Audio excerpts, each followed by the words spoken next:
So nice.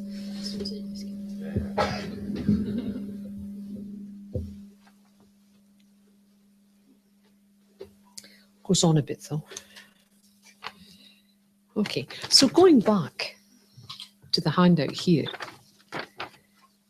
you can see how things are building up here. Developing equanimity, okay. Having a flat canvas, yeah, okay. Recognizing all sentient beings as being our mother, remembering past kindness, developing the wish to repay kindness, equalizing self and others, contemplating the disadvantages of self-cherishing, contemplating the advantages of cherishing others. Now we do something about it. See, now we do something about it. Of course, each of these steps are helping, you know, but really you're kind of building up to something. So one of the main practices of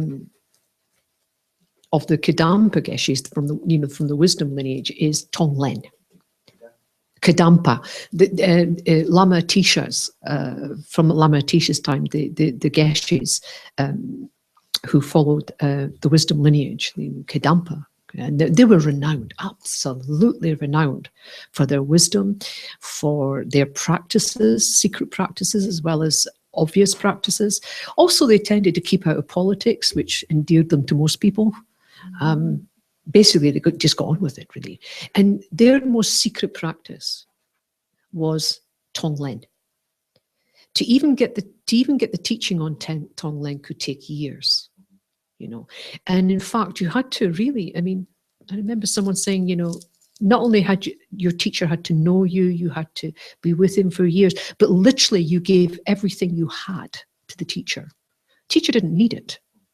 But what you were saying is, nothing I have is as important as these teachings. So literally people would give everything they had to get these teachings. They were that secret. Also, one of the reasons they were secret, it was difficult to do, can cause trouble, difficulties if you haven't got the right understanding. You know, people could be led astray with this type of meditation. You can see what I mean when we start. So there was many reasons, but due to the kindness of our teachers, then it's now freely available, and people are encouraged to do it, So here, the Tonglen is come under exchanging self with others by practicing taking, exchanging self with others by practicing giving. Now, there are many elaborations on the Tonglen practice, but they have certain commonalities. So basically what it's about is practicing by taking the suffering of others. You're practicing great compassion. By practicing giving, you're practicing great love. So basically, by doing Tonglen, you're enhancing your compassion and your loving kindness to the nth degree by doing this particular practice. Now, you can do it in the most simple way, or you can do it in the most elaborate way. Some people find the simple way for a while the best. Some people find the medium way a bit difficult. Some people find the elaborate way from the beginning important. So what we're going to do now is kind of a medium way of doing it, and we'll suck it and see. But the basis is the same. Starting with some feeling of equanimity.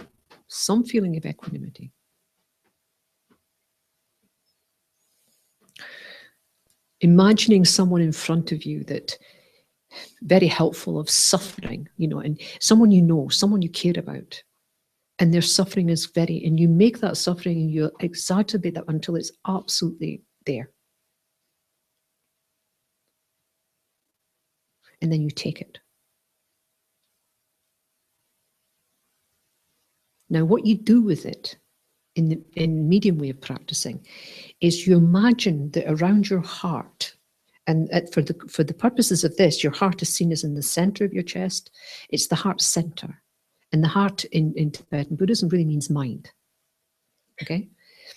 And you imagine that your mind is encased in black concrete, like coal, coal. Like, so it's, your heart is here. That's your heart, but here it's totally encompassed by a hard black mass. Hard black mass. And this hard black mass represents your self-cherishing. It represents it. And so when you take with compassion, you take the suffering of others, what do you do with it? You use it to smash the self-cherishing, freeing the mind. And then you can give purely with your heart. You give love. You just give it. So a few things are going on here. You're taking, yes. But because you've taken the other person's suffering, you've got a chance of getting rid of your own suffering by smashing your self-cherishing, freeing your mind, and then giving this person. So what are you taking? You're taking their suffering. What are you giving? Depending on how elaborate you're doing, you're really giving everything. You're giving whatever that person needs to be free of suffering. It could be material things. It could be Dharma teachings. It could be enlightenment. It could be bodhicitta. It could be anything. It can be your merit. That thing that the Buddhists hold very dear, merit. You're actually giving that to this person. You're really saying there's nothing more important. There is nothing I have that I will not give you. And not only will I give it to you, I feel no loss. There is no loss. So,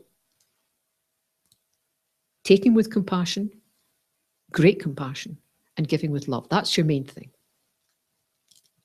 Now, when you take it, you can take it in many ways. The way we're going to do is take it in the form of black smoke. So it's almost like you're out. And it goes straight into you're breathing it in. Goes down and smashes that self-cherishing, liberating your mind. And so when you breathe out, you're breathing out all the love you can give, everything you possess, anything that's needed by this individual. It's going out. When you get really good at this, you can do it on the one breath. So you're breathing in, breathing out. In one breath, you can do this.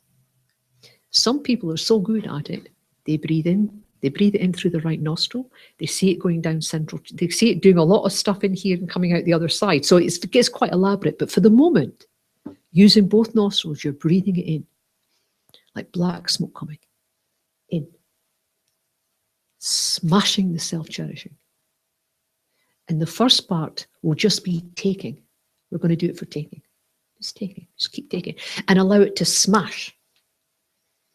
And don't worry if it reforms again, because the next breath you smash it again, and you smash it again until you get the idea, until it's kind of nothing else to smash, right?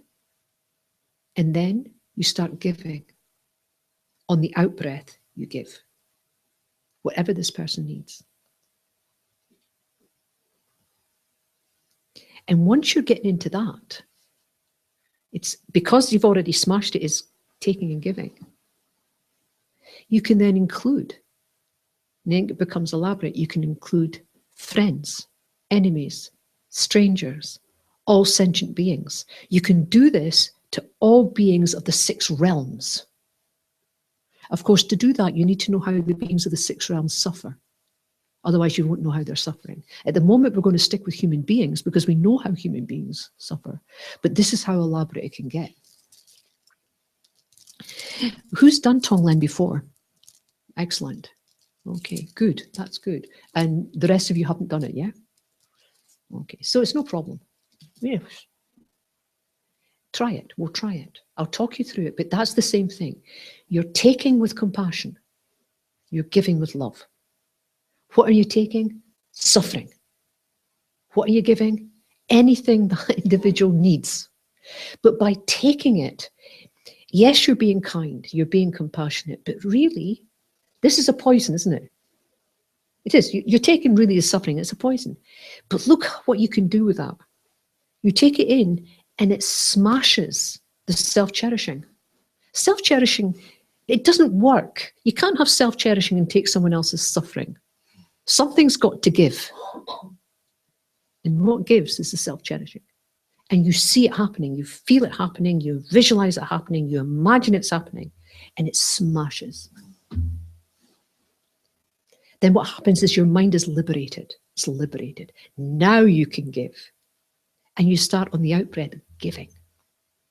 Giving what? Whatever that person needs. Will you, not now, maybe later, say a little bit about the three different ways? You said something basic, medium, and well, no, I say it like that, but I don't think there's not a book that says basic, medium, or whatever. What I've noticed is that when we do Tonglen, you can do it very simply.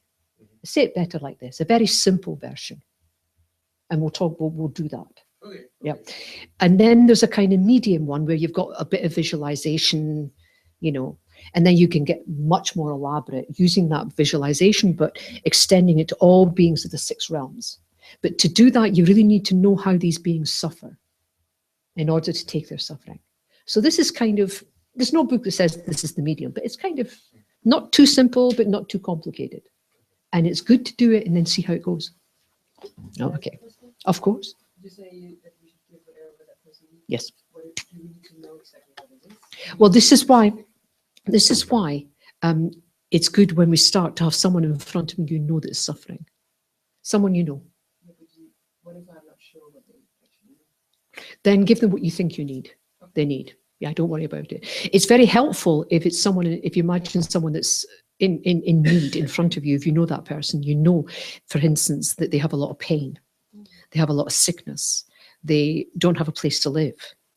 They have family difficulty. If you know that, then give them whatever's needed. If you're not sure, give them Dharma. Everything.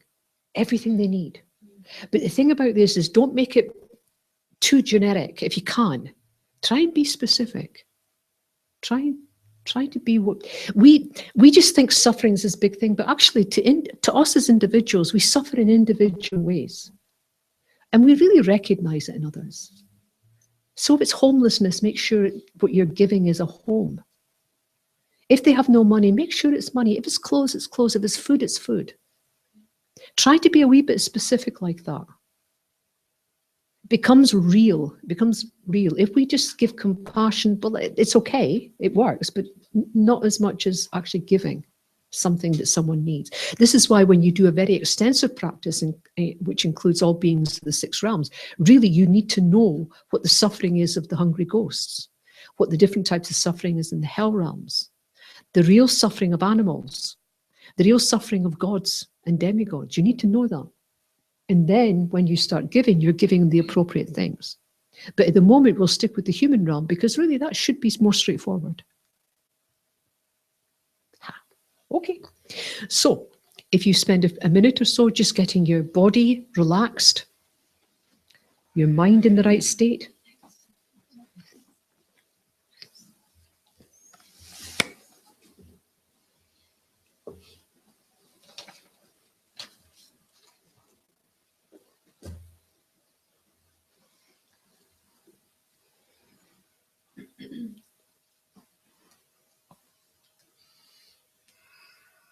And use a method to calm the mind, relax the body. The 2-breath one is very good, but you may have another one.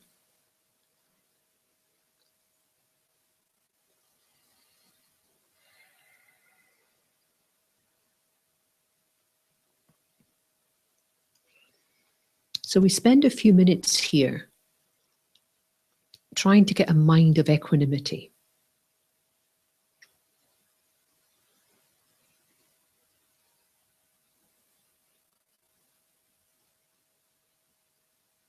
So begin by imagining you're surrounded by sentient beings.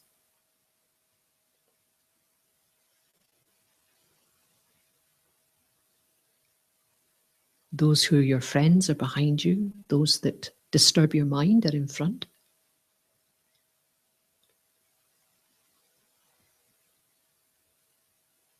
Your father of this lifetime and all male relatives to your right side. Your mother of this lifetime and female relatives to your left. And spiraling outwards, people you don't know, strangers, all sentient beings, all the 6 realms.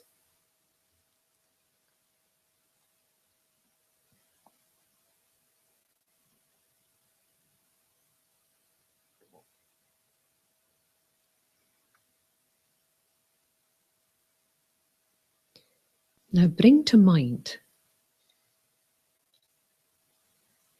a problem that you have.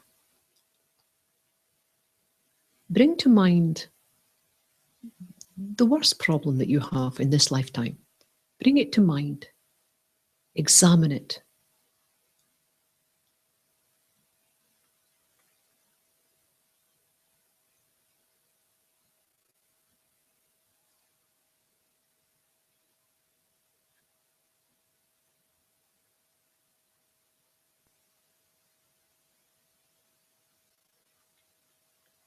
This is a real problem.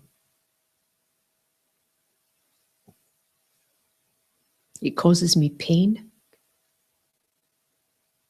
It stops me doing what I have to do. And really, I don't see an end to it.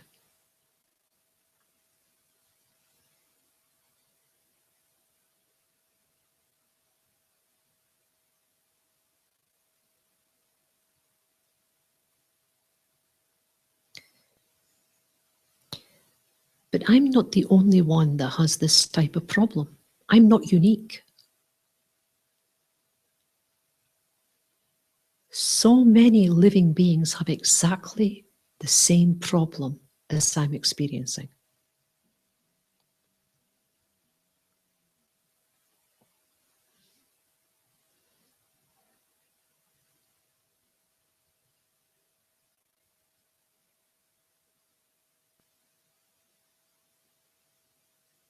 With gentleness,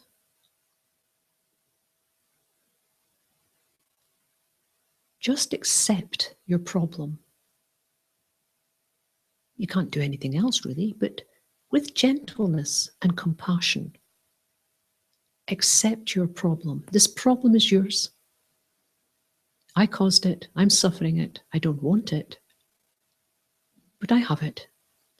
And with compassion, accept it.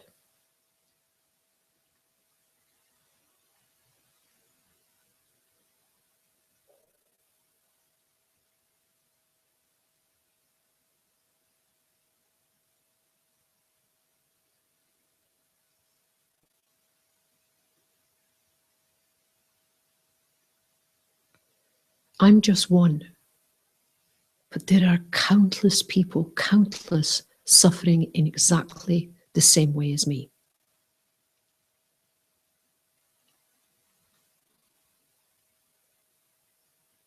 How wonderful it would be if I could relieve their suffering. How wonderful.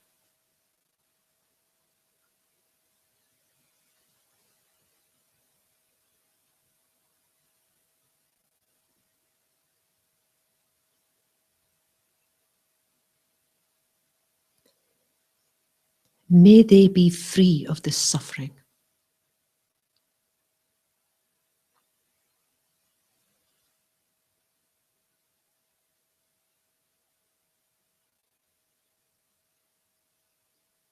And because I know this type of suffering, I myself will cause them to be free of this suffering.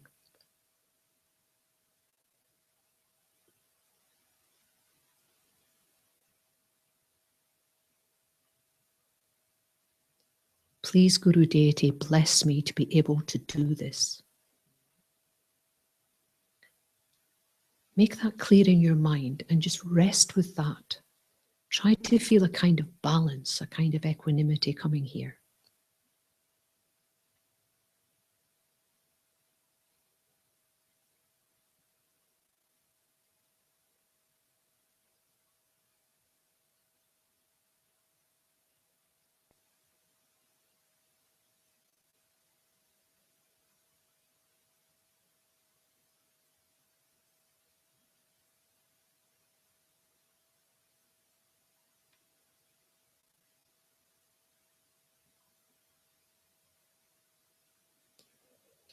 in front of you,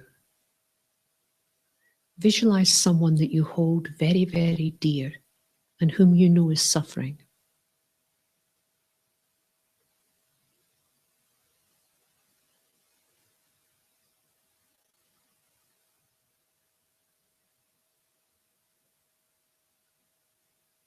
Feel the suffering, the pain, the fear.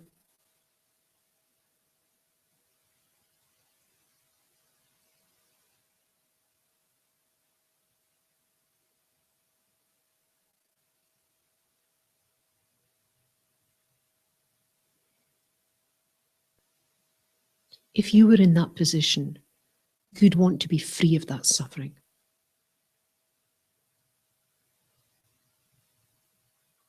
Exactly the same as this person.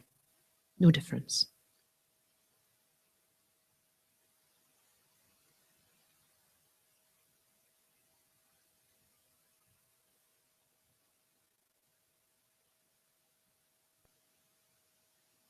Not only do they wish to be free, you wish to free them.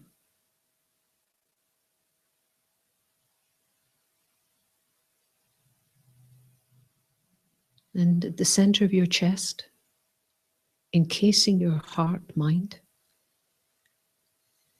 is a black, hard substance. It's your self-cherishing.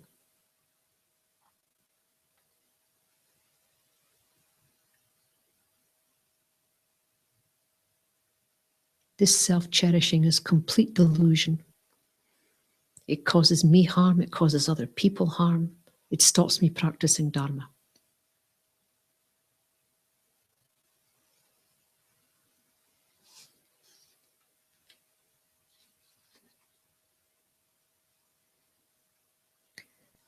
Allow a sense of courage to grow within you.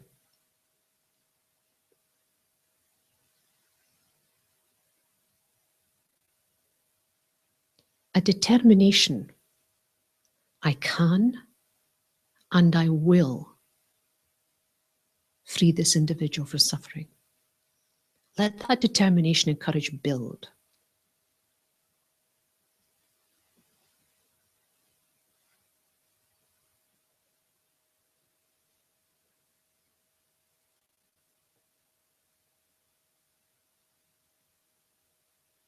And for a few minutes, you will, on the in-breath, take in their suffering in the form of black smoke. And as you take it in on the in-breath, it smashes the hard concrete of self-cherishing around your heart.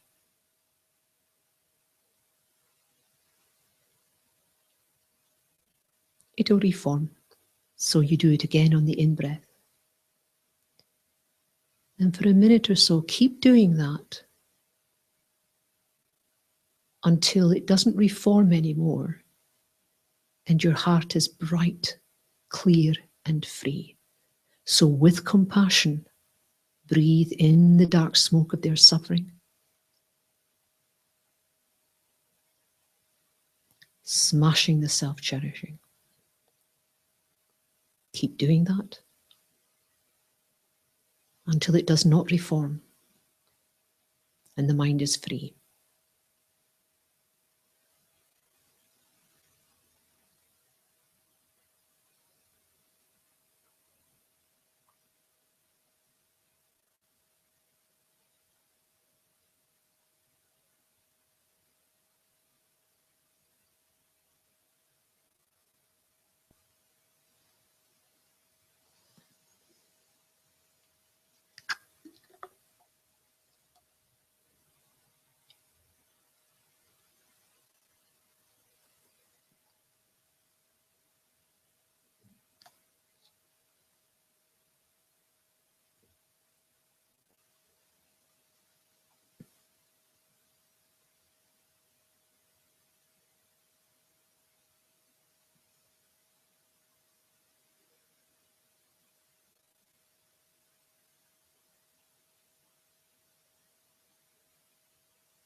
And as the black concrete breaks into the smallest particles and disappears, and your mind is clear and free, with deep love on the out-breath, breathe out white, compassionate, liquid light blessings to the individual.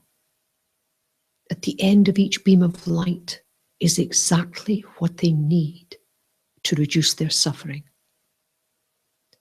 Keep doing that on the out-breath now.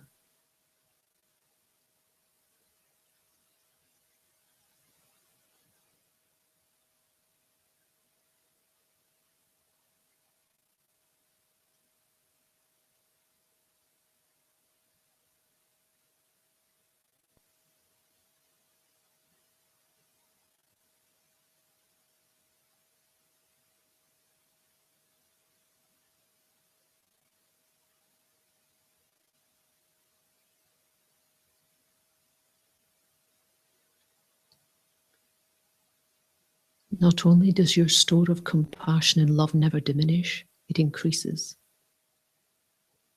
The more you give, the more you're able to give.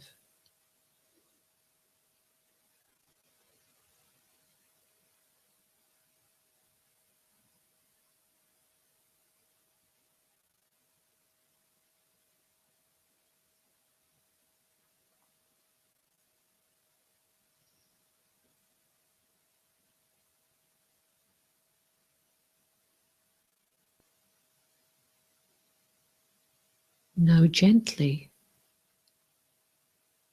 now you know what you're doing. Breathe in the black smoke. Breathe out the white light. Breathe in with compassion. Breathe out with love. Take in the suffering.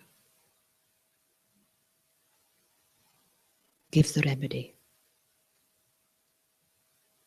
Without any force, each in-breath, each out-breath.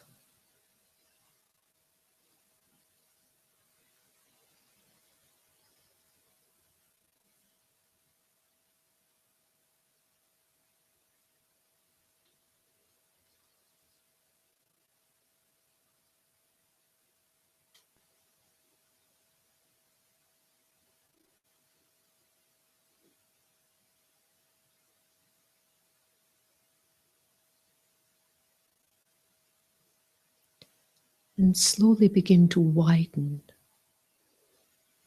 taking on the suffering of other friends, breathing in.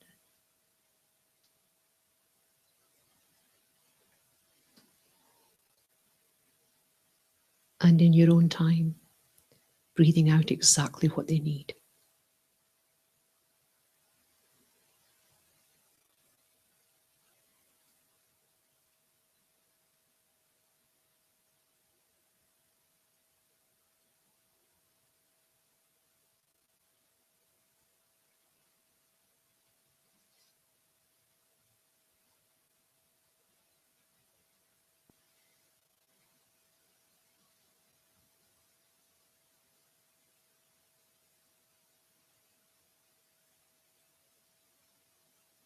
Including those who disturb your mind.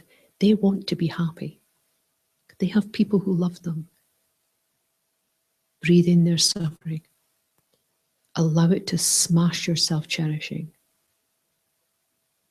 And in your own time, breathe out to them exactly what they need.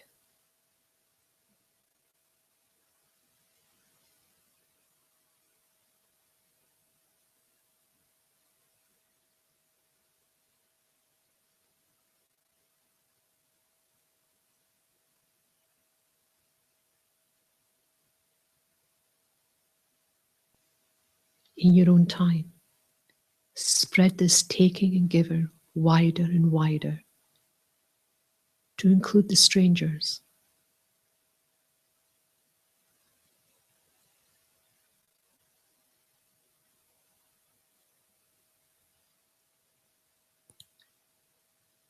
Use the courage and determination to do this.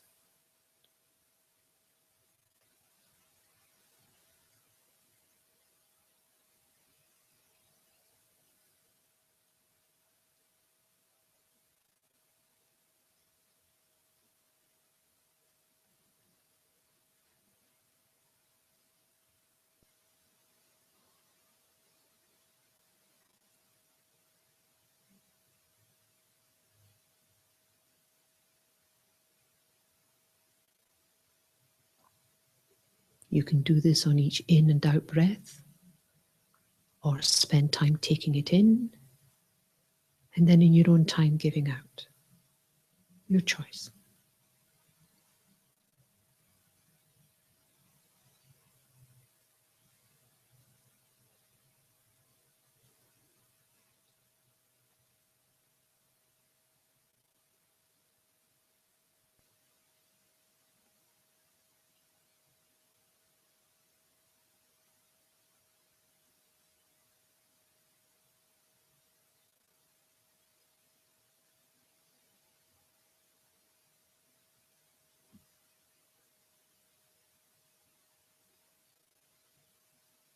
If you feel more comfortable, you can go back to that one individual who needs you, taking with compassion, giving with love.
And for the last 2 minutes, make a special effort now. Once more, breathing in the suffering in the form of black smoke, smashing the self-cherishing, breathing out the love and whatever's needed. For the last 2 minutes, try to focus.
Thank you.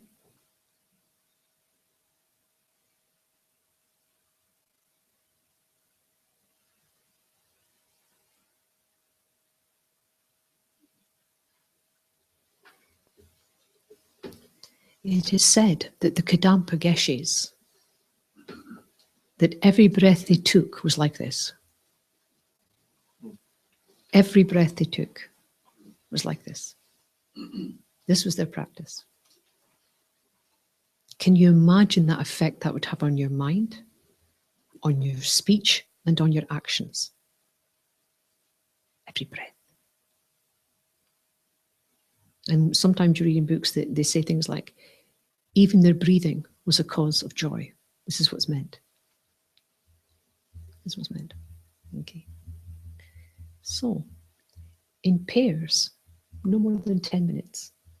I want you to see how that went for you. I'm not interested in academic or what you understand, nothing like that. Just how that felt doing that for you. Now that could be positive, it could be negative, you could like it, you dislike it, doesn't matter. You can be, I was thoroughly confused from the get-go. It could be that, doesn't matter. But just how it went for you, that's important, okay? So just in pairs, no more than 10 minutes. Thank you.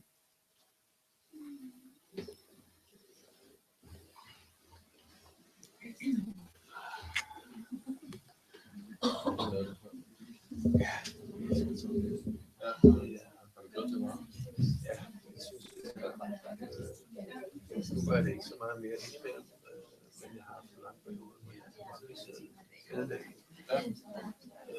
Det har været revolutionerende. Det er fantastisk. Det er vendt rundt. Det er på den rigtige måde. Fordi jeg oplever det, og det gør jeg stadigvæk, at det er modsat. Det jeg ellers det gør, eller har lært, eller som er noget.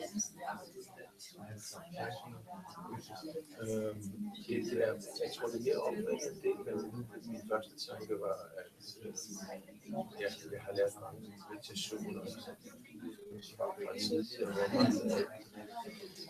hvor det handler om for eksempel, at man trækker eller ånder lys ind og giver sig sin affaldsstof, og det kommer ud. Og det er mange af de her 80'er meditationer, så den var der rundt. Så de mængder det med ro ind, og ikke med dårligt affald, med skraldet, men det var ikke det her. Og det er fint, men jeg synes ikke, det er rent. Jeg har sådan men det er så lidt rundt, og det er så lidt formelt, som jeg oplever det. Men altså, alt er mening, det giver netop mening på den måde, at de forholder sig mere til mobilitet. Det rammer lidt det, som det er. Altså, tager noget af svært, for eksempel. Tager det til mig. Det kan være mit eget til starten, og det går også bare. Det er ligesom på en eller anden måde. Og ligesom det arbejde, hvor der kommer ud af noget, der er en blomst, eller en lys, eller en gammel, eller en tid. Det går en transformation, en forvandling ind i mig. Det giver også mening for mig, på en måde, jeg arbejder mig selv på. Det er nemt for dig at se, hvad det er, andre har behov for. Hun sagde jo, at hun gør det meget konkret. I forhold til, hvad var det, så hvad vi synes. Nogle gange er det, andre gange er det, altså, det er forskelligt. Det er nemt for mig at se, så nogle gange er det.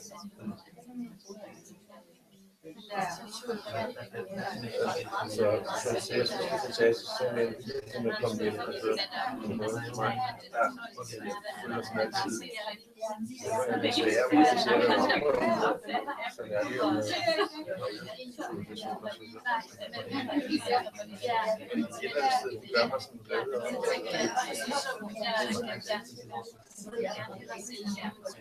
For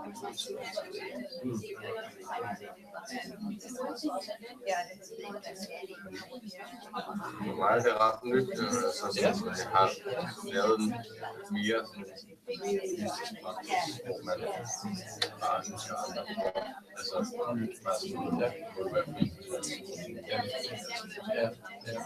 hvor det her det bliver meget konkret, og det synes jeg godt, fordi jeg kan mærke, at som du siger, at følelsen er meget konkret.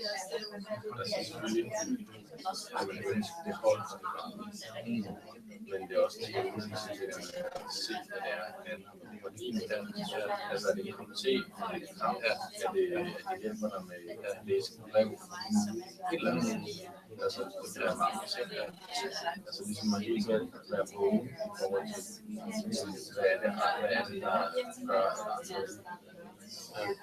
kan være mærke det, at det er sådan, der bliver meget konkret, altså, hvad kan jeg gøre?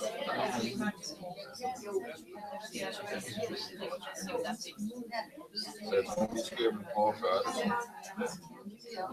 i stedet for det der mere og mere sådan abstrakt. Ja, det forstår jeg godt. Ja, meget konkret. Jeg har fået det til.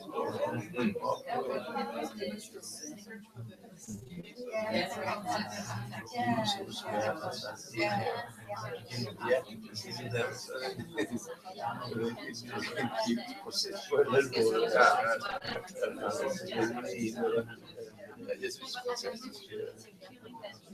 Få den gå. Eller hvad det er. Optaget. Jeg henter eller instruktør, så jeg var ikke meget til det. Det er også en af mine favoritter. Så jeg hørte om, at jeg har det med.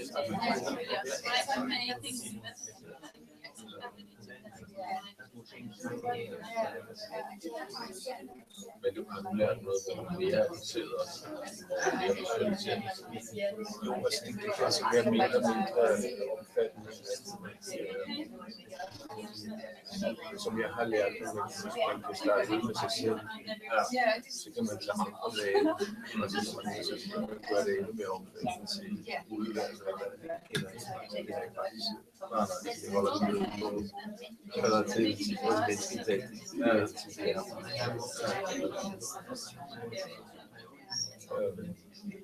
Så kan man ligesom gøre mere det med spænder, men du også gør det med fjender for eksempel. Så begynder det at blive vanskeligt.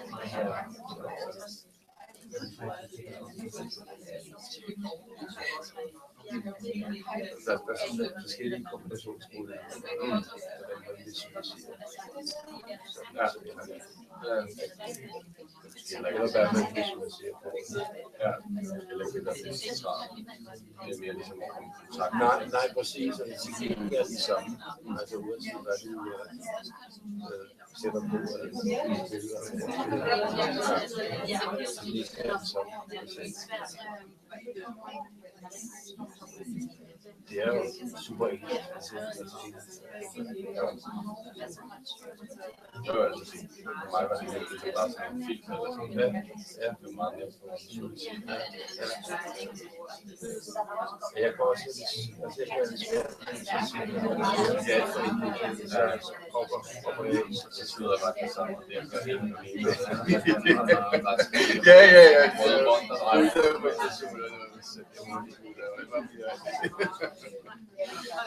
wow.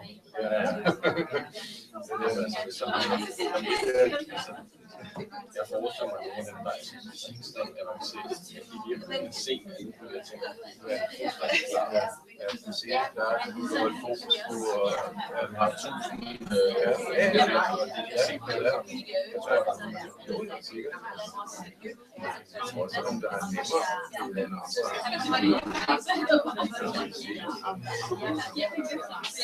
end det er noget, der siger, at det er svært. Jeg tror ikke, det er noget, som er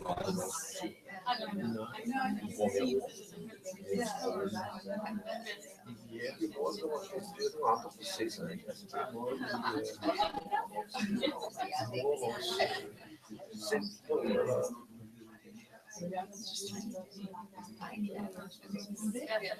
det går lidt.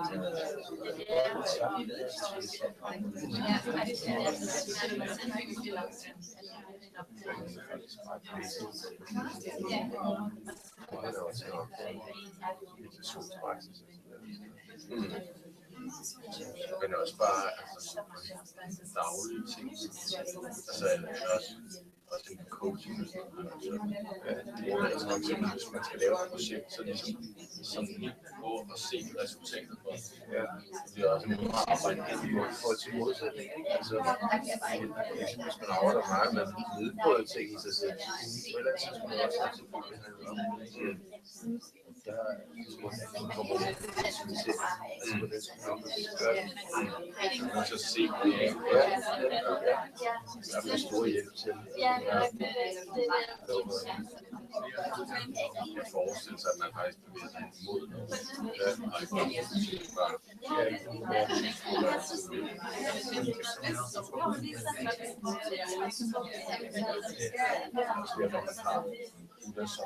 Ja, det må det være. Jeg var også bare sidde det. Ja, præcis.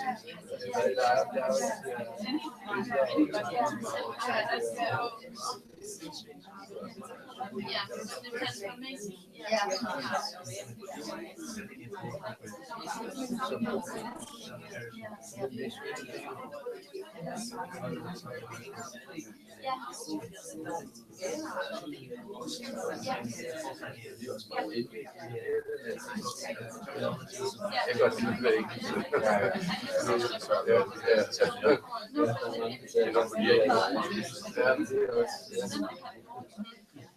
Det er meget sjovt.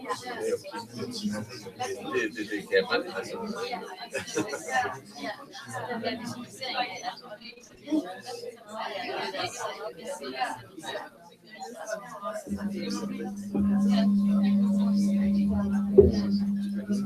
Jeg tror,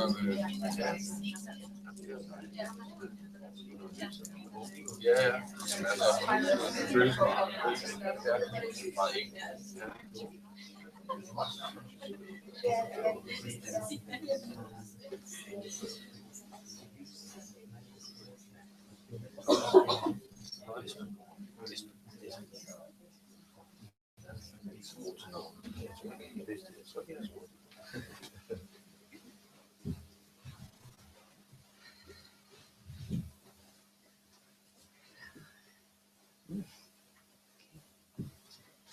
So, if you're okay about it, could you share a little about how that meditation felt for you? That'd be good. Well, This is the first time you've done that, yeah? yeah, Okay. I kind of skipped it otherwise, but oh no, maybe not for me yet. Acha. I'm not there. Okay. So that's really nice doing it. And actually, well, I also had something very concrete. The person I thought of in this problem. That's very helpful. Yeah. So, I mean, maybe it was a bit too easy. No. But it actually, it's a really nice meditation for me. And one of the most where I could keep my focus easily. And how did you feel about having your heart enclosed in this? Was that a problem for you when you were breathing in? Did it smash easily?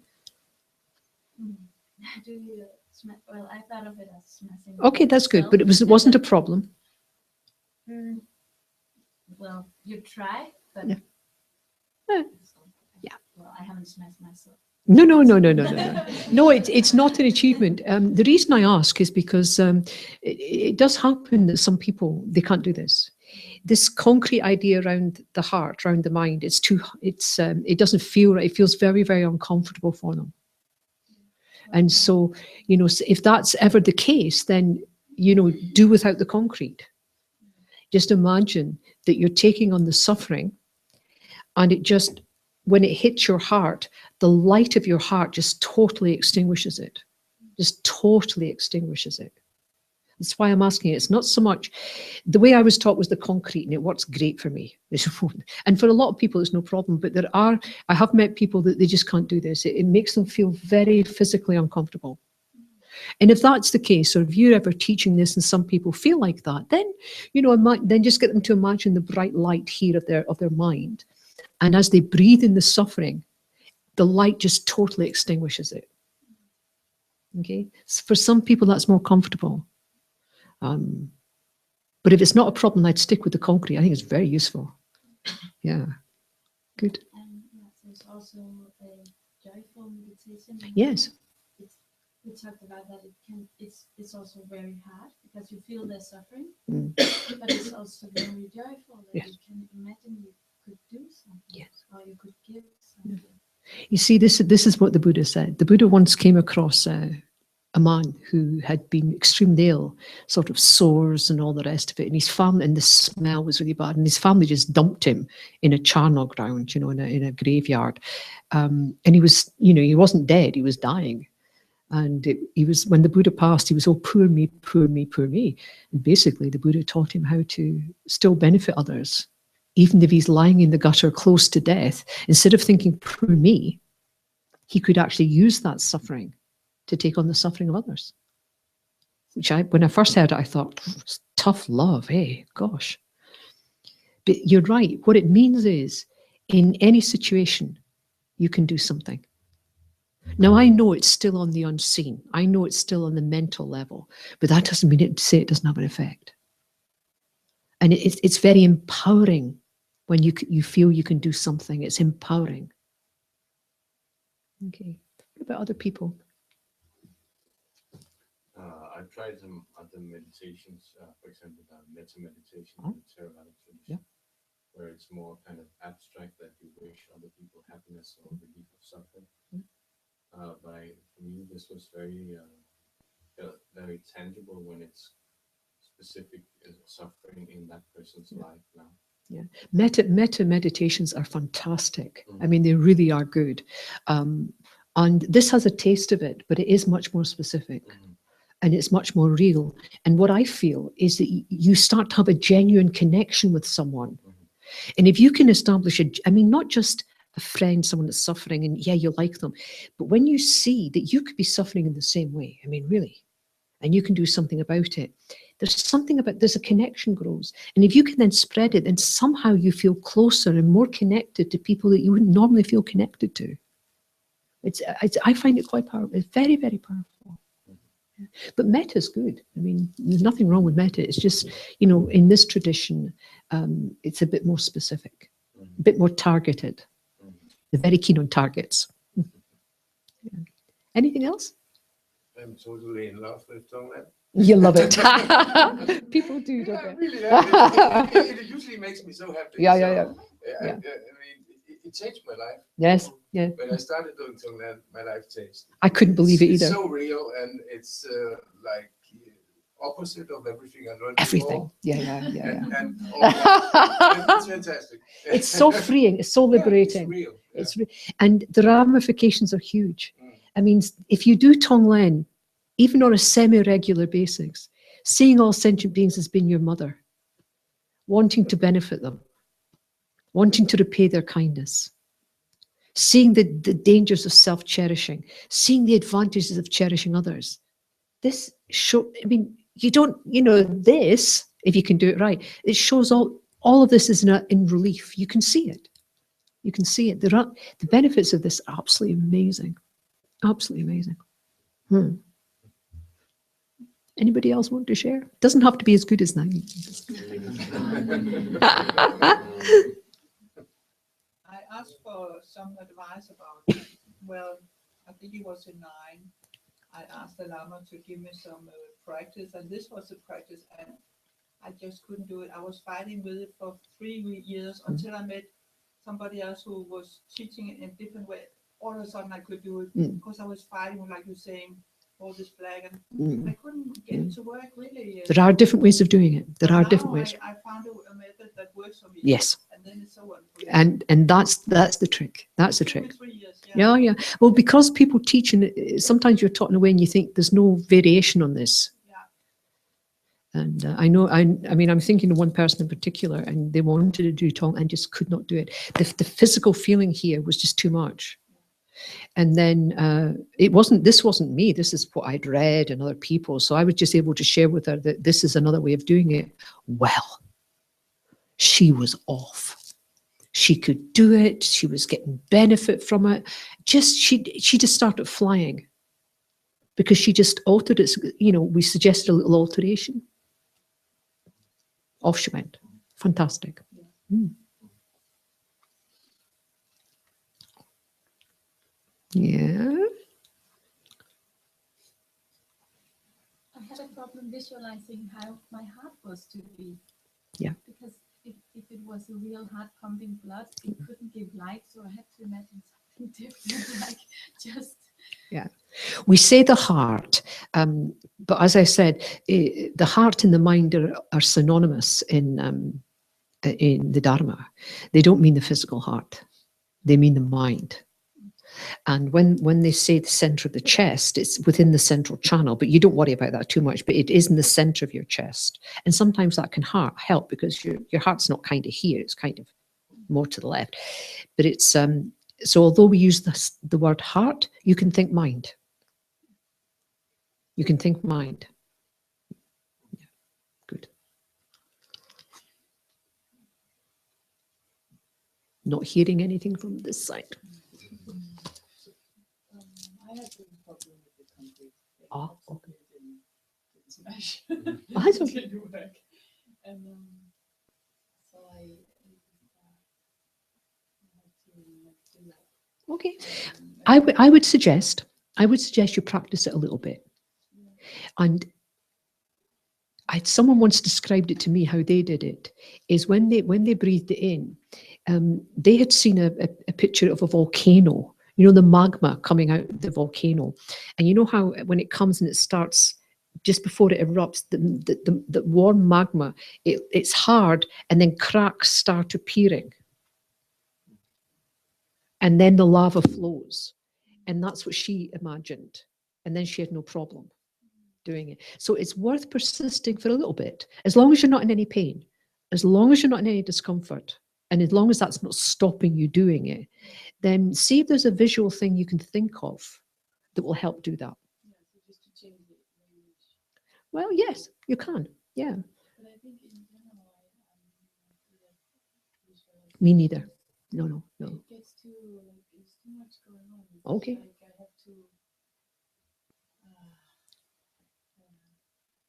get the details right. Ah, yeah. You get caught up in the detail. Or trying to, even when you're doing the breathing and breathing out in the same breath, it's like I can't get my head around the black smoke, and then it changes. Okay.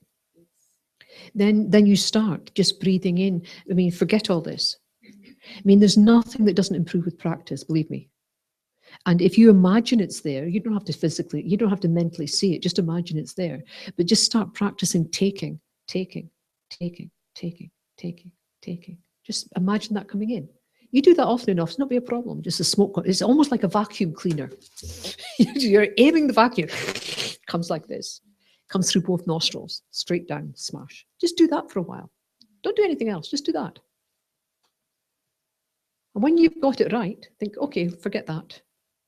Now, just on the out breath, give. Just do it that way for a while. When you become comfortable with it, then you can do on the in breath and on the out breath. Practice it in short bits first. Yeah. And if you are having trouble here, if you've practiced it and it's still difficult, then imagine that the heart center is bright light, just bright light. Nothing, you know, like the sun, anything goes near the sun, it just vaporizes like that. As soon as you breathe in that, just then give it a go. Yes, give it a go. It's worth it. Yeah. Anything else? I imagine how the person actually benefited, how they actually felt. Yes. That was yes. Yeah.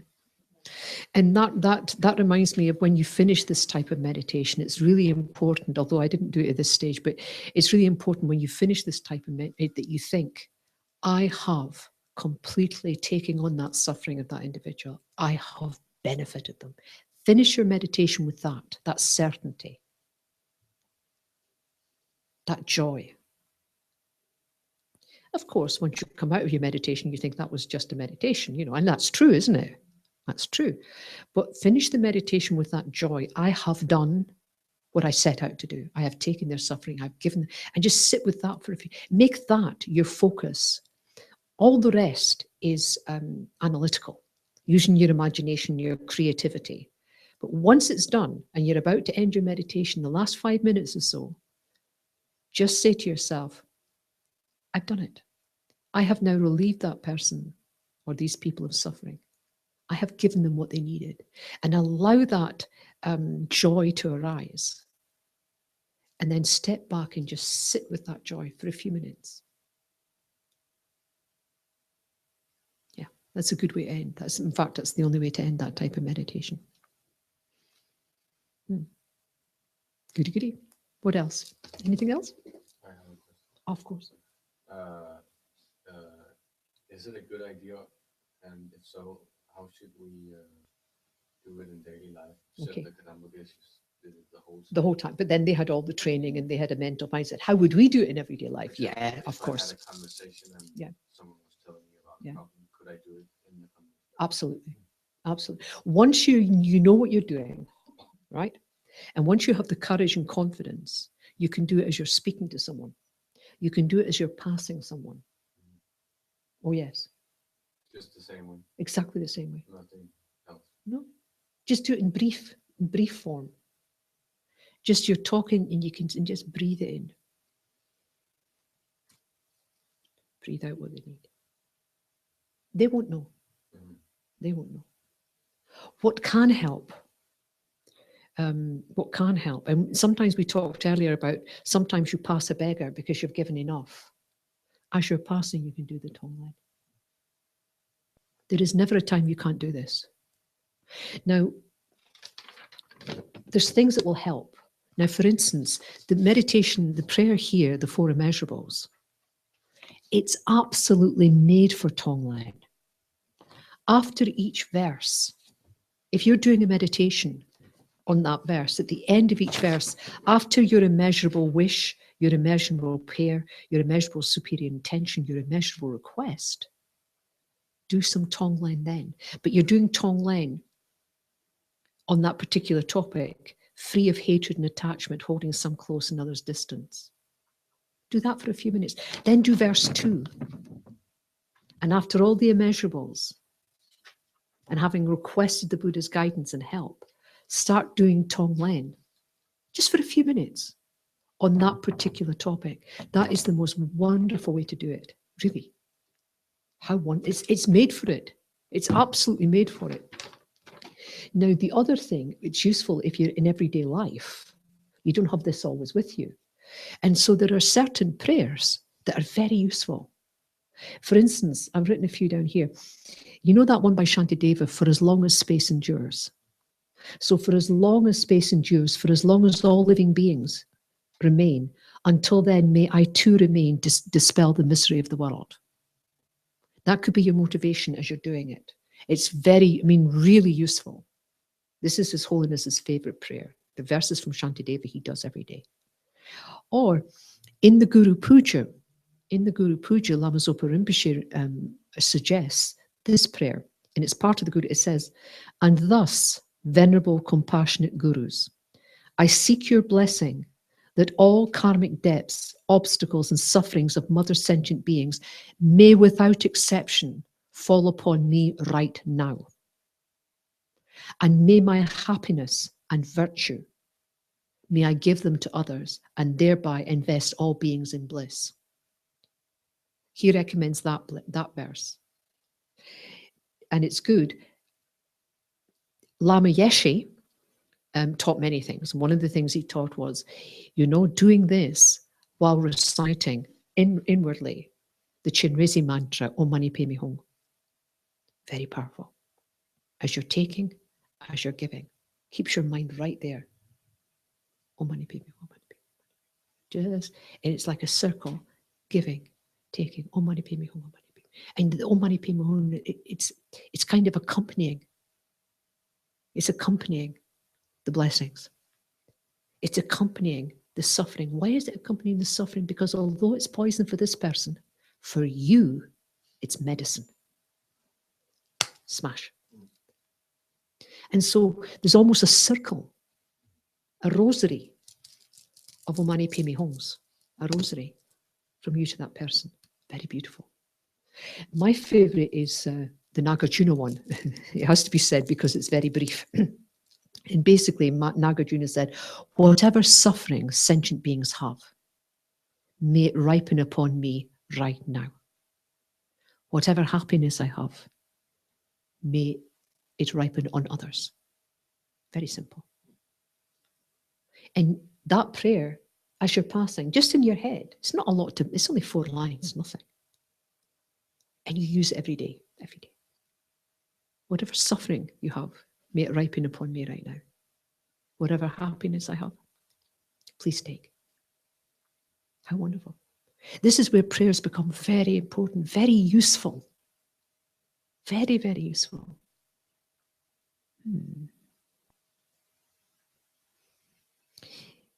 Tonglen is so powerful. His Holiness the Dalai Lama once described it as, you know, when you're dying and people do poa, you know, if you get people to do, but it's transfer of consciousness into a pure land, this type of thing. And His Holiness has often described Tonglen as self-poa. It's not possible to die with Tonglen and go anywhere except a beneficial realm. It's just not possible. And of all the practices we'll be doing on the week's retreat we're doing in August, we're looking at karma and we're looking at death. And a big part of that towards the end, we'll be looking at Tonglen in all the different ways you can do it. Even when you're dying, even when you're in great pain. In fact, dying and being in great pain could be a wonderful way of doing it. And it's like a I think His Holiness called it a self-supporting death. You don't need anything else. It's that powerful.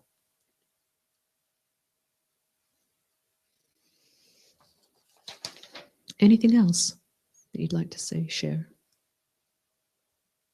No? Okay.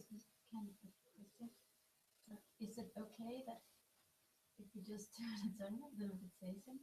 I mean, if I don't actually do what I'm thinking of.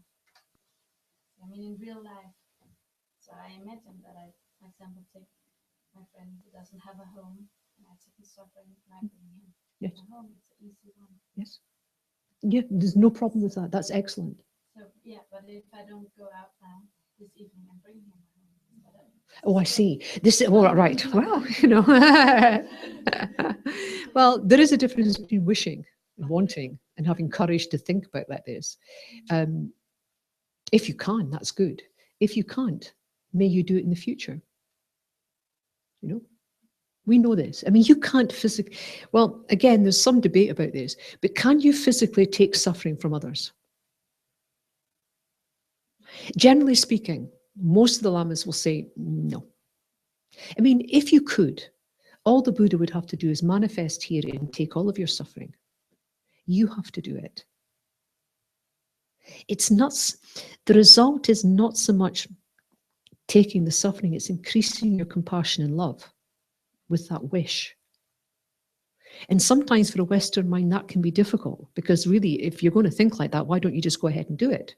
But if you go ahead and do it, the result is not guaranteed. So mostly Bodhisattva actions, which we're going to talk about in a moment, it goes beyond this meditation. They actually act and behave in certain ways. But for the purposes of this meditation, to increase your compassion, to increase your loving kindness, there's nothing better than this. And in that meditation, it's happening. This is what you have to think. It's happening. And certainly most of the lamas say it's not really possible to take other people's suffering, but there have been, I have heard that if you have a very close karmic connection to someone, very close, and you're practicing taking on their suffering, I have heard that it's not so much that you take their suffering. What I've heard happens is that because you've got this close karmic connection, it can trigger a ripening karma on your mind stream, similar to what this person's suffering. And you know, if you've got that close connection. But I have to say, the majority of lamas don't say that. The majority of lamas say, this is not possible. That's not the point. That's not the point of this exercise. We have to stop being this literal. But I have heard, and I have read, that sometimes with very, very close karmic connections, things can happen. People start suffering in the same way. Now, if that happens to you, may I take on other people's suffering, and the next thing you know, you fall down and break your leg, then what you think is how wonderful. I have taken on someone else's suffering. It's working. This is how you think. And of course, if you get into Tonglen, then the more bad things that happen to you, the more you suffer. You're meant to be happier because you're taking on the suffering. You're not suffering on your own behalf. Immediately you're suffering, you're thinking, I'm not the only person suffering like this. Other people are suffering like this. So I'm going to take it on. Some people deal with their pain like that. Imagine, some people are so good at this that when they have pain, their first thought is not, give me an aspirin, give me some codeine, like my thought is, pass the drugs. I mean, some people think, okay, I've got this, but I'm not the only person in the world suffering like this. Other people suffer like this. I can't bear that. That's not right. So I'm going to breathe. I'm already suffering. I've already got the pain. So why should I suffer this just on my behalf? I'm going to suffer it on behalf of all sentient beings. And they breathe it in. Can you believe that? That's their first thought. How wonderful that is. You break your leg. How many people in this world break their leg and are going to break their leg? You're going to suffer it anyway. Suffer for others. Take their suffering. Bring it in and give it out. Give out what they need. So people who are practicing the Bodhisattva path, these things that we would normally take as obstacles, having a bad cold, having the flu, breaking your leg. I mean, I remember when I broke my wrist, you try and get dressed up in robes with a broken wrist. It's absolutely comical. But some people can then say, right, other people are suffering the same way with this pain. I have to suffer this anyway, so I'm going to suffer more. I'm going to take on their suffering. They use it. What we see as obstacles, people on the Bodhisattva path, they see it as an opportunity. And does it make them miserable? No, exactly the opposite. So yes, it's worth practicing. Okay, anything else? So, we talked about two types of bodhicitta, do you remember? The aspiring bodhicitta, the aspiring. Now, once you have that wish, you need to kind of feed it. You need to kind of maintain it. And so what people tend to do to maintain that is take what's called the 8 precepts. Now, I'm not saying you have to go out and do this. I'm saying if you want to maintain aspiring bodhicitta, these 8 precepts in relation to aspiring bodhicitta, it's things like remembering the benefits of bodhicitta 6 times daily, generating bodhicitta at least 6 times a day, deciding not to abandon any living being, working hard to accumulate wisdom and merit, not being deceptive to your teacher, not criticizing people who are on the same path as you, not causing others to regret their positive actions. This is something that we do. People do this. So some people do something and we say, well, that was good, but you shouldn't have given so much. Or do you really think you should have been like, you know what they're like? When someone does something positive, never cause them to regret that action. And that's a promise you make if you're trying to engage with these are not bodhisattva vows. These are only the precepts for aspiring bodhicitta. Not pretending that you've got good qualities that you don't have, or realizations. And you can do that by saying, I have a realization of so-and-so. But you can also do it by going, well, I don't like to talk about it. And then other people think, oh, they have realization, especially if you're a monk or nun. Oh, that's easy to do. Don't do it. Really. Don't even hint at it. It's not true anyway, but don't do it. And don't hide your faults without really pure spiritual intention. So I'm not saying you should confess to everybody everything so far, but if you're in a situation where you're discussing something and you have a fault in that area, just say. Don't let other people think you've no faults in that area. But there may be a situation where it would not be beneficial to tell people your faults.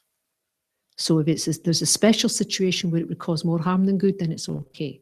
So what am I saying? I'm saying that if you're active here, there are these promises you make, and they nurture aspiring bodhicitta. They nurture it. They're not there as a penance. They're not a penance. Oh my God, I've got to do all this. It's not like that. It's if you want to nurture, this nurtures it.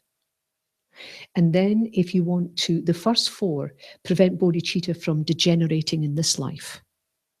And the last 4 prevent it degenerating in future lives. So there's reasons for this. And then, of course, to maintain engaging bodhicitta, that's when you're actually going to do the work. Then you have to consider taking the bodhisattva vows. Now, where you go from here, if you're interested, then you can make requests to a center like this. Is why centers like this are here, to teach you, to help you with what you need. What we've been doing this weekend is so important, but there's more. There's more. It would be good to learn about the bodhisattva vows. It really would be good. So you can, you can make a request. Is there any time you can get someone to come? Instead of teachers coming and teaching what they want to teach, you can make a request. That would build up on the knowledge and understanding we've done here. And also, if you look at the back of the prayer, the 4 immeasurables, if you look at the back,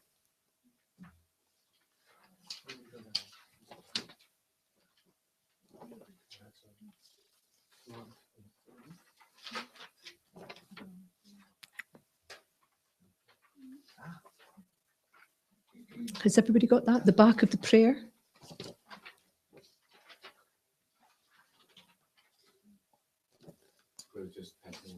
Acha, okay.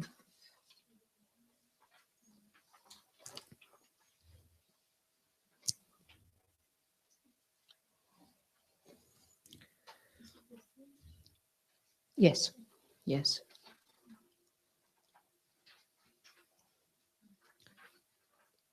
Quickly, quickly, moving. Oh, goodness gracious, we're slowing down here. Have you got, I'm thinking, can it take any slower? Can it go any? Okay. So, I try. I do try, really. I'd love to say to you I was patient, but really, my sister will tell you, Mary, you have no patience. Bad none. Anyway. So where do you go from here? You can request teachings on the Bodhisattva vows. So worthwhile. Because if you want to engage in this practice, or you have any intention of doing Tantra, there is no Tantra without Bodhicitta vows. Bodhicitta vows is mandatory.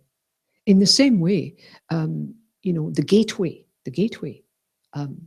to the Buddhist path is refuge. The gateway to the Bodhisattva path is the vows. And you need that in order to even look or even engage in Tantra. So when you take a Tantric initiation, it always seems to include refuge, bodhicitta, just to try and catch people that haven't had it, So it becomes quite important. So you can ask for that. But these are other things that you can ask for, because everything we've done has really been in the unseen. It's been mental. But there are physical actions as well as mental actions, mental actions informing your speech, mental actions informing your actions. And it's called the 6 perfections. Now you can do a whole study day, a whole weekend on just these. This is the actions of a bodhisattva: the perfection of giving, the perfection of moral discipline, the perfection of patience, the perfection of effort, the perfection of mental stabilization, the perfection of wisdom. These are teachings on their own. You can have a whole study day on this. You can have a whole weekend on this, just covering this point. And then the bottom, the Bodhisattva actions, the 4 ripenings. What's all this about? Pleasing others by giving them material things or whatever they need. Now, on first reading, you think, ooh, bribery. Ooh. But if you get some teaching, you can see what that really means. Not your children. Teaching Dharma and leading others to liberation, helping others in Dharma practice by giving encouragement, showing a good example by always practicing what we teach. This is a whole study day. This is a whole study weekend. So what we've done is this weekend, it's been, you know, I think very useful, but it doesn't end there. And so one of the benefits of having Sangye Kadro here, one of the benefits of having the basic program, all of this comes in, all of it comes in. But you can request. You can request this. You might not get it for ages, but put it out there. Speak to your spiritual program coordinators. Say, well, we've had this much, now we'd like this part of it, or this part of it. Take some control of what you're learning. It's important. Yeah.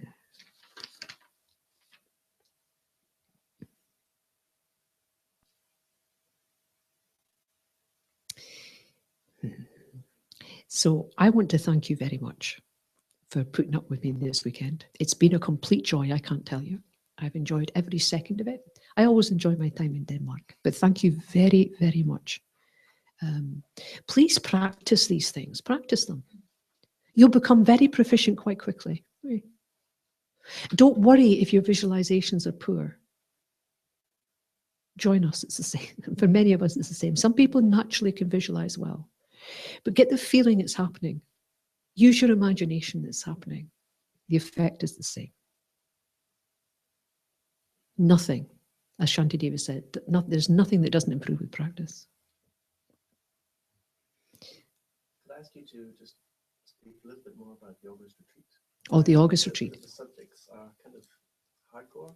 Okay. For some people, and what, if I could just give a reflection of my experience when we addressed these subjects when we made a previous visit, was real joy and happiness. It's difficult to share that when you look at death and karma, but perhaps you can convince them.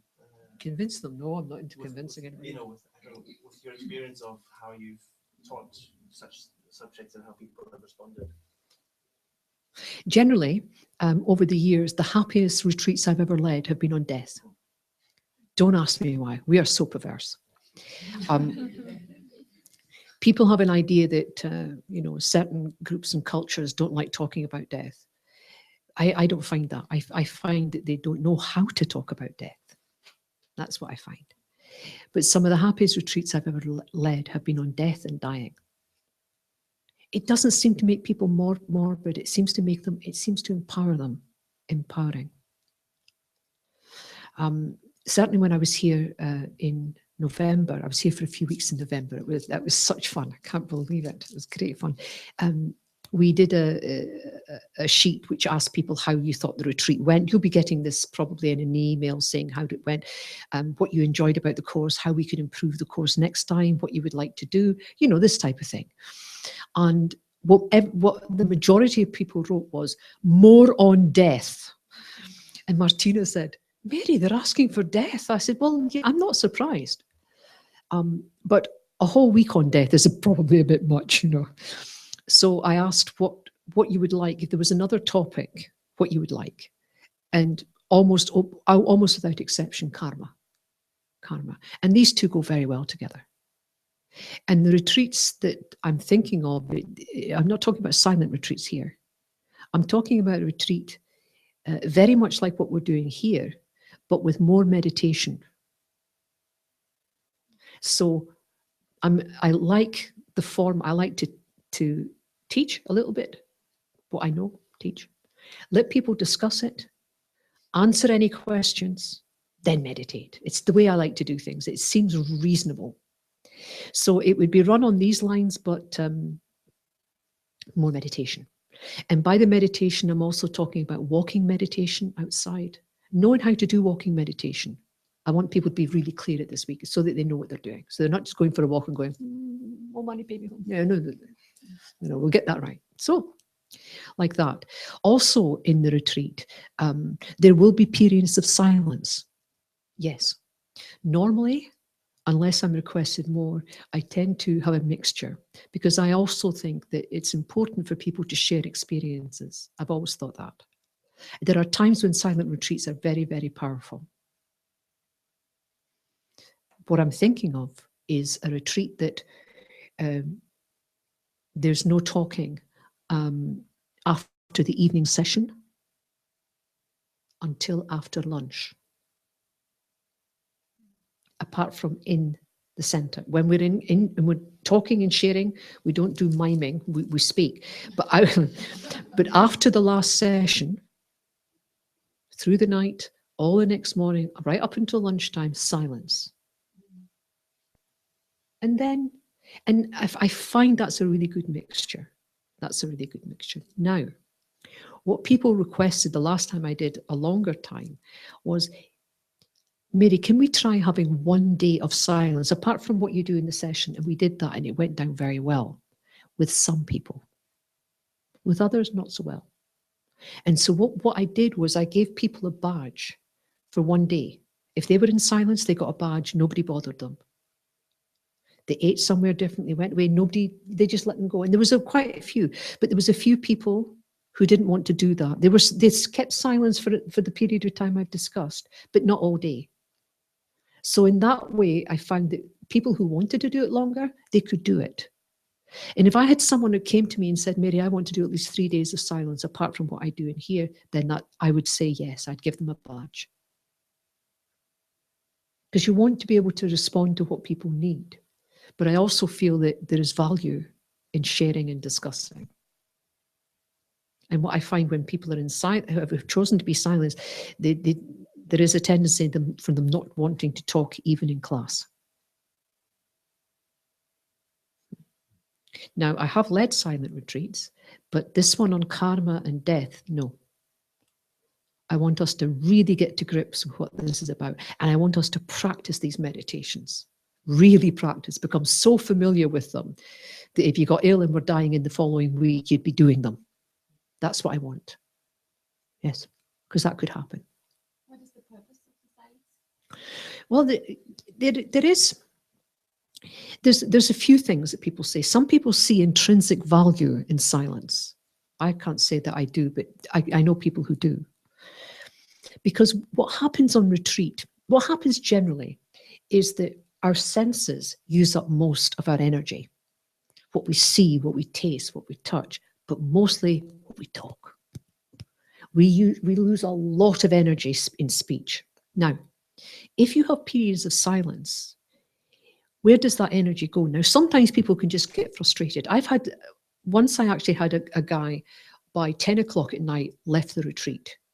He could not, got in his car, left. That was him away. He just couldn't. Some people just, not many, but there's some that just can't take the silence. But what does that say about us if we can't take a small amount of silence? And let's face it, for 8 hours of that, you'll be asleep. You know. So what's the value? Well, we lose a lot of energy through speech. Now, if you for a period you don't speak, then you think more. And if you guide how you're thinking, your thinking and your thoughts and your mind can become quite rich. You find you've got more power. People who do a silent retreat, when they come out, their energies are sky high. I mean, really. We don't know how much power we use through one of the reasons we have to close our eyes is to stop the sensory input, but it's also to stop this. This is a lot of energy. So silence can be very useful. Can be useful. So when I do a retreat, I try to have a mixture, but I also try to take into consider there are people who would like a day or two just silent. And if they don't want to speak in class, then that's as long as I know it's not a problem. But this particular retreat, I want to get to grips with karma, and I want to get to grips with the death process. It can be good during dinners. out to have silence. Yes. Because Yes, I've experimented with having silence up to lunchtime, and then the cacophony of sound over the meals. I mean, I don't mind because I don't have I go to my room, you know. But people say, oh. So sometimes, and I've also done it after lunch, and I think after lunch is better. It's better. But if you have to say something to someone, then take them aside and say whatever you need to say. Sometimes I come across people going, and I'm going, oh, for goodness sake, or writing huge elaborate notes, and they write one note and the person gets the note and they go, so they write a note, but and before you know, there's like 20 notes. Just take them aside and tell them, you know. So we talk about silence, and silence is good, but you know, you don't want to go berserk. So it's going to be a week, and it's going to be in a lovely place called, As far as I know, it's in Moon. There's a yoga retreat center there. The pictures are very beautiful. It's beautiful spaces. Yes. Right outside, it's residential. yeah.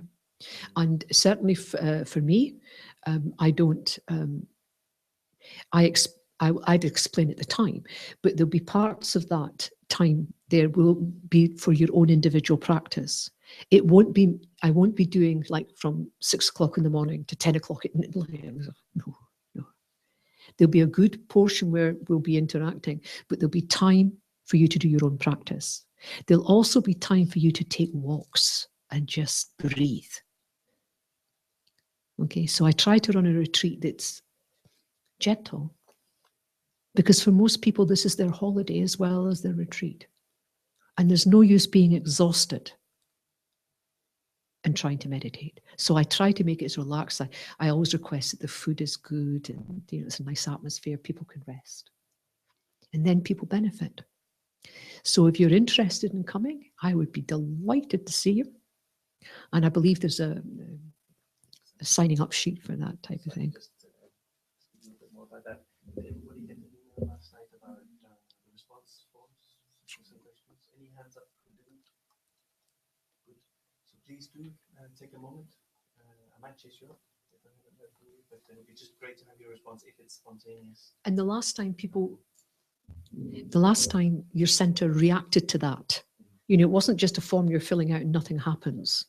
The center took it all on board and started to arrange things, you know. So I think it's worthwhile. It means, yes, it means we came back very, very soon. Sooner than anyone could have imagined. Well, it's just fantastic. It helps us to coordinate. This is my first experience to coordinate such a project, so it's a learning experience. Whether I do it again or not, that always also makes a difference. And so your response is just very valuable. We read them, we will send them forward, and people really do take them on board. Excellent. But tomorrow night, there's still like a forum. If you're thinking about it, maybe not, just tell me anyway. So I have an idea that people are warm to the idea. And really, it's just about discussing various points that you bring up. Something personal. It could be the terrorist thing. It could be how we responded, but it could be other things. Just a general. Can I just say that cake has been made? Tina has made a banana cake. So I'm just saying. The discussion may not be up to much, but the cake certainly will be. So it's heavy. But sometimes people have had enough. After a weekend's finished, sometimes your energy levels can just drop. And if that's the case, don't worry. You know, don't worry. The retreat in August, this is suitable for beginners. Absolutely. Oh, absolutely. Yeah. You see, we say that, but we all feel we're beginners, really. Really. And I tend to teach very much beginning stuff, really. That's my level. I like this. I don't tend to teach complicated things. No, really, truly. There are great teachers around that teach a lot of really intricate stuff, and I go to them. But if I'm doing it, I hope it's always straightforward, logical. People, yeah, it won't be complicated. No, I don't do complicated. Well, So we would also like to thank you very, very, very much Oh. for coming. Oh. We're all very grateful for having you here and sharing this weekend with you together. So thank you so much. Oh, you're Thank welcome. you so much for sharing all of the wisdom. Yeah. All of it. Yeah. It didn't take long. And yeah, even though that this is English isn't our first language, I think you make it, as you said, very clear. I try. Seeing you, hearing you, it makes sense even though you don't understand exactly the words. Thank you. That's good. That's good. To, But that says a lot about your quality of listening. Really. That's what I notice in Denmark. People's quality of listening is quite high. You know what I mean? It's kind of focused. Maybe it's because it's a different language. I don't know. You know, there's always negativities as someone speaking in a different language. But actually what I notice here is that the quality of attention, the quality of listening is high. And to me, I find that fantastic. Yeah. Again, thank you so much. Oh, you're We have welcome. made, a small Oh, have you? but yeah, thank you so much. You're welcome. You're very welcome. And I want to thank particularly Joseph and Tina and Cindy that came to collect me at the airport, and all the work that Joseph's done, and all the work the centre's doing. I think you're going through a very exciting time, very exciting, and you certainly make teachers very welcome. Thank you very much. Thank you. Thank you. Do a quick dedication. Always good. Just on behalf of the center, there are people who have not materialized in body during this they've also worked very hard. Thank you to Cindy and Tina who volunteered also. They're great support. I certainly could not have done this alone. No. But it's been a great pleasure to do so. Thank you very much. Oh, you're welcome. This is also a wee gift from the From, center. this is from the centre. Thank you so much. And please be well. Please come back soon. Yeah, of course. I say to my friends, I'm going to Copenhagen. And they go, ooh.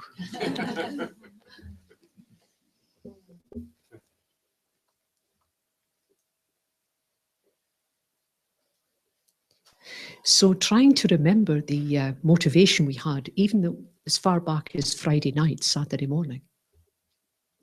And what we've done created so much positive energy. We need to keep it safe. So we'll do the first two verses of the dedication prayers. Do you have that?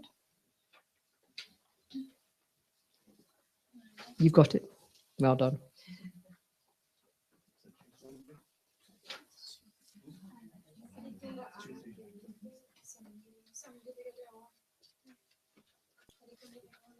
It's on 235. I think. Yeah.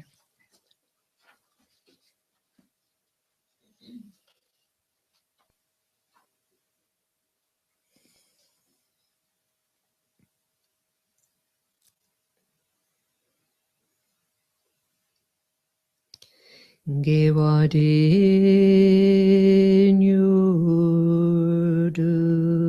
nyududa lama sange gyurgyune drowar chinkyang Malupa Geki Sala Guparshu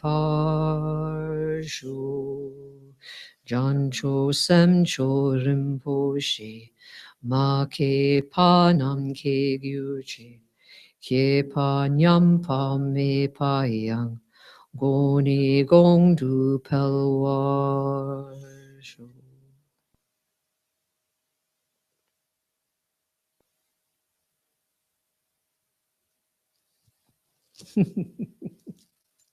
I can't believe the weekend's over. So there's tea and coffee and cake and how cool is that? It's a very hospitable centre, this.